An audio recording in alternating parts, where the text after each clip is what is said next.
afternoon, I'm Heidi Spencer and this is Teesside in 60 seconds. The 2018 Northeast Business Awards were held at Teesside University last night. More than 400 guests attended the awards hosted by the Gazette and the Journal. All winners will go on to represent Tees Valley in the grand final at Hardwick Hall on the 26th of April. DVLA has revealed a staggering number of active Teesside drivers with 12 penalty points. There were 82 driving licence holders with 12 or more points on their record and current entitlement to drive. The figures were revealed under a Freedom of Information requested by the Gazette. Police have made 3 arrests in Thornaby after officers swooped on an address to execute a drug search warrant. Officers used a battering ram to gain entry to the property in Kinloss Walk, where they recovered a quantity of cannabis. 2 men and a woman have been arrested. A Teesside businessman is taking his luxury bathroom design firm across the pond after quadrupling its turnover. Wayne Spriggs from Martin, who owns a Lasser Stone, has built up a high-end customer base, including 5-star London hotel Claridge's. And that was Teesside in 60 seconds. Over to Sophie with the entertainment. The American rapper The Game failed to show up for a gig here at Teesside Student Union, despite being paid £16,000 to perform, leaving fans disappointed. It's really disappointing that he didn't show up because it's not fair for other people as well. Because if you're paying for something and you're expecting a concert and the rapper to come that is your favourite person, like you really want him to come over. I think it's very disappointing. I think everyone's disappointed that when you pay £30 for obviously a big artist come to, and you want to see him, you're paying £30 and he just doesn't turn up, no excuse. I think that's pretty shocking. Teesside is preparing for another day of fun at the Stockton Calling Festival at the end of March, with over 70 bands to perform at 9 different venues in Stockton Town Centre.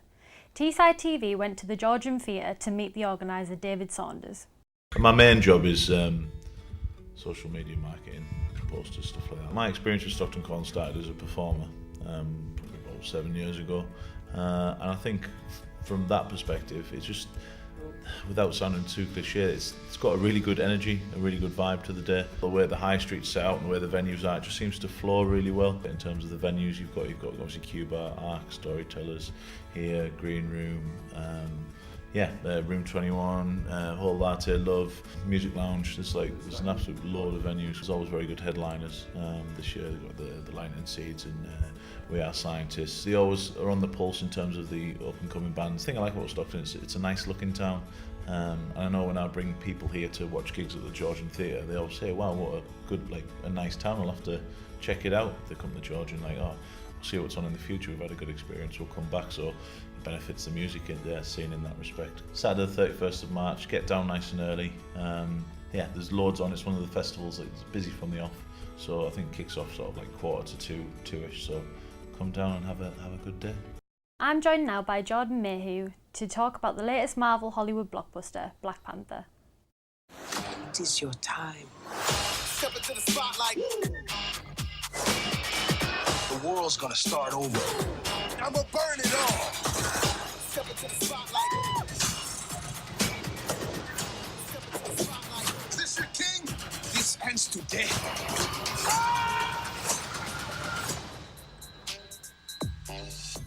The film has just taken over $1 billion at the box office. This makes it the highest grossing superhero film of all time. It's been dubbed as one of the most influential movies of a generation by showcasing black talent and ethnic minorities on the big screen. We spoke to Nigel Asper, a media student at Teesside University, to get his thoughts. Africa of this scale has never been depicted before, really, so this is a really big deal for a lot of people. You've got actresses like Octavia Spencer that are buying out theatres just so children of colour, underprivileged children of colour, gets to go and see someone that looks just like them. They're able to pull off these incredible feats, but also are trying to forge a path for themselves and for, his community. Something that's quite reflective of our cultural landscape.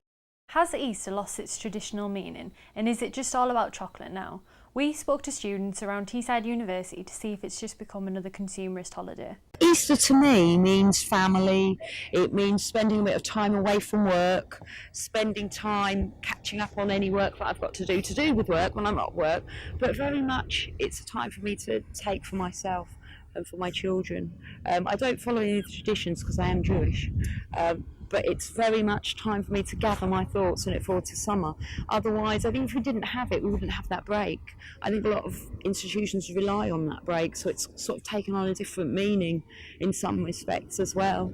How safe do you feel on a night out? Here's what some students think. It's never safe anywhere during night time, but I think it's worse over in Middlesbrough because you get a lot of drunk people and they try to take advantage of others or try to all sorts basically. Been started on quite a lot, probably every other night out. People are on cat in nightclubs very, very often. Shannon Crammond has joined us in the studio to find out more about the precautions students should take. Given recent events in Middlesbrough, with a recent rape taking place late last year at Spencer's Emporium and reports of students being followed to their accommodation, here with us we have Claire from Campus Security, but first we'd like to ask Hayley Ferguson, a journalism student from Teesside University, a few questions. Hi. Hi. Can you please tell us what happened to you? So a few Fridays ago, I was walking home by myself. I had nipped out very quickly to get something, I think, from Tesco's. And I was followed home by a man I don't know. I was followed right back to the door of the apartment block I live in, which was terrifying, to say the least. I had to call my friend to come downstairs and meet me in the foyer because I was freaking out. Thank you. Here we have Claire from Campus Security, and we'd like to ask her a few questions. Hi. Hi.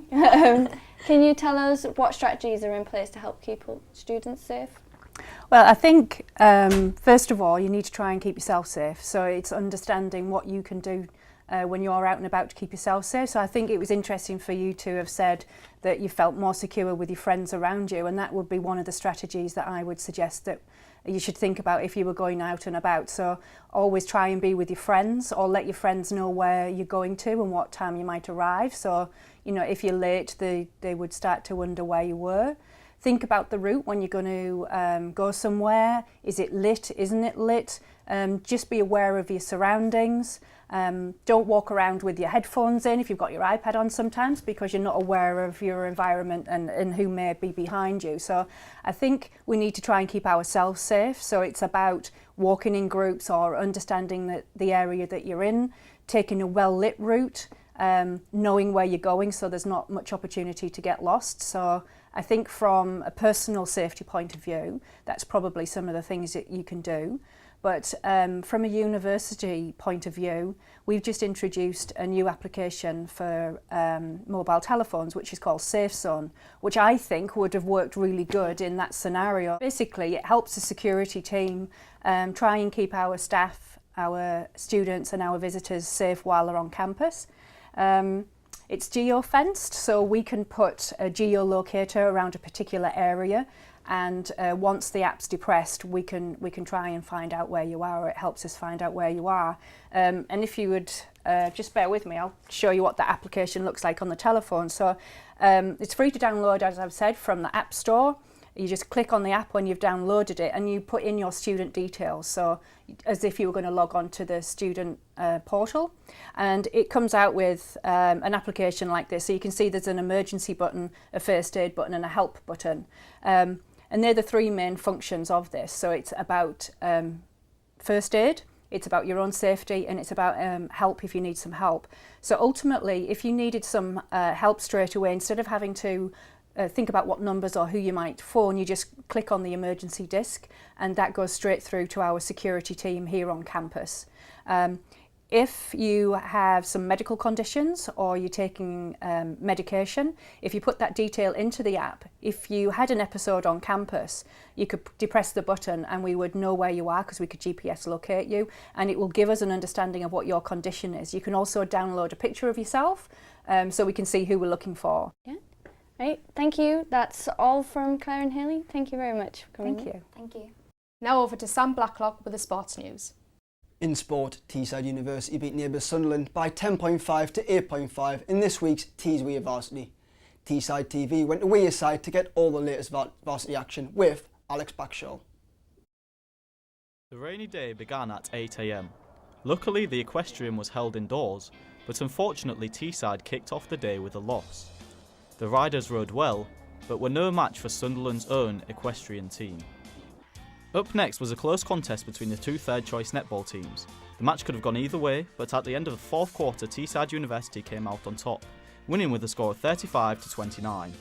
As midday came round, Teesside's league-winning women's hockey team was set to face off against their Sunderland rivals. The match was played in a friendly spirit, but the score was anything but, with Teesside University sealing their second win with a score of 8-0. Following on from 2 consecutive wins, the men's first football team was hoping to live up to its female counterpart. The match kicked off at 2 p.m, and after a stunning chip from a Teesside striker, our team came out on top, winning 6-5. The first choice netball teams were up next, with Teesside's team hoping to build on the day's successes. Teesside trailed all the way through, but after a few swift plays they came out on top, beating Sunderland 44-40. After a long break, the cheerleaders arrived on the floor. Both cheer teams gave stunning performances fit with twirls and cartwheels. In the end, Teesside Wildcats came out on top, winning by 3-0. Starting an hour after it was due, the first choice men's basketball game was well worth the wait. After a closely fought contest and a Teesside sending off, Sunderland narrowly beat Teesside by 80 points to 78. Overall, Teesside University won the day, bringing home the varsity trophy. The atmosphere was electric, with both teams fired up to do it all over again next year. It's been a big week for women's football, with the England national team rising to second place in the FIFA World Rankings, their highest to date.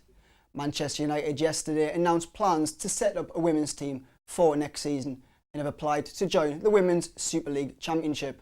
Given the latest announcement, we headed out to get the views of students on whether this will help the sport move forward. I think women's sport is on the rise at the minute. I play women's sport myself, so it's great to sort of see that the bigger teams are getting behind the women's game and really trying to push it forward. I think we're in a different era now, and I think it's a great opportunity for the women to come out on top. From Manchester United having a ladies team, I'm surprised they didn't already have a ladies team. I thought they did. I thought all Premier League clubs had a ladies team. I'm really surprised that it's taken this long. And finally, we take a look at the growing popularity of equestrian events at university. Teesside took on Sunderland in the show jumping and dressage. Although Teesside came away second, they did triumph when B Team's Amelia Austin won individual second. We've really enjoyed it, even though it was a really early start. It's been quite good to get out and enjoy the day with your friends and try new horses and build on your experience. Yeah, well, we started pretty well and we've stayed consistent, and the team's been good. We've had a few changes through the team with availability and things, but we've enjoyed it and it's been good, and we've come back with rosettes every time. Thrilled. I love working as a team. Seems like a much friendlier atmosphere, so I'm looking forward to going out tonight as well. And that's all from Teesside TV. Thanks for watching. See you next time.